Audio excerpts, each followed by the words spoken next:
ఇంత మంచి అన్నలు మనకు సపోర్ట్ ఉన్నప్పుడు మీ ఖాళీ టైంని ఒక్కటే చెప్తున్నాను, ఇందాక మేడం చెప్పినట్టుగా మనం ఎవరని చెప్పినట్టుగా మన కాళ్ళ మీద మనం నిలబడాలి. ఒక రెస్పెక్ట్, మన ఇంట్లో ఎవరో మనం రెస్పెక్ట్ చేయాల్సిన అవసరం లేదండి. మన భర్త మనని గౌరవించాలంటే మనం ఏం చేయాలనేది మొన్న ఆ రోజు అన్ని మాట్లాడుకున్నాం.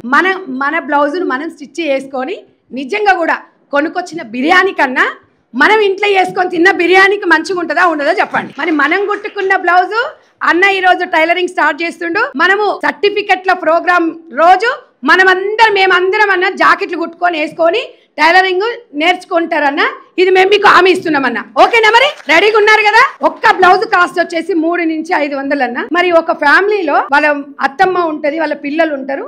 మీరు ఇచ్చే ఈ భరోసా కార్యక్రమం అనేది మామూలు విషయం కాదు. నెలకు ఒక 3 నుంచి 4,000 రూపాయలు వాళ్ళు సంపాదించుకున్నట్టే డైరెక్ట్ గా.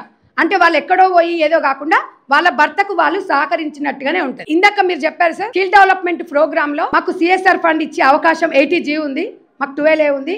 మాకు ఇన్కమ్ ట్యాక్స్ అంటే మా సంస్థ నుంచి ఎవరైనా దాతలు కూడా ముందుకు రావచ్చు సార్. అలాంటి అవకాశం కూడా మా సంస్థకు ఉంది. ఇలాంటి ఇంకొకటి సార్, మీరు నాకు ఒక్క చిన్న రిక్వెస్ట్ ఏంటంటే 40 మంది 50 మంది అని అంటున్నారు. మదర్ ఫౌండేషన్ అనేది ఎంతమంది వచ్చినా అంటే కొంతమంది డౌట్స్, ఒక 25 రోజుల నుంచి వీళ్ళతో నాకు పరిచయం ఉందన్న. ఎందుకంటే ఒక గ్రూప్ క్రియేట్ చేస్తాం. ప్రతిరోజు వీళ్ళకి అక్కడ జరిగిన కార్యక్రమాలు ఇంట్లో మేము సామాజిక మాధ్యమాల ద్వారా ఇచ్చినప్పుడు అడుగుతున్నారు, తెల్ల రేషన్ కార్డు లేకపోతే తీసుకోవట్లేదంట, డ్వాక్రా సంఘాలంటే పేరు రాసుకోవట్లేదంట. నేను ఒక్క అమ్ములు రిక్వెస్ట్ ఏంటంటే ప్రతి ఒక్కరు కూడా ఈ అవకాశం ఇవ్వండి అన్న. ఎందుకు అంటే నాకు వాళ్ళు కాల్స్ చేసి చెప్తున్నారు కాబట్టి ప్రతి ఒక్క మహిళకి ఎంత పెద్ద జాబ్ చేయని, కలెక్టర్ అమ్మ కన్నా టైలర్ చాలా గొప్పది. కలెక్టర్ అమ్మ 1,00,000 రూపాయలు చీర కొనుక్కున్నా టైలర్ అమ్మ దగ్గరికి జాకెట్ మన దగ్గరికి రావాల్సిందే.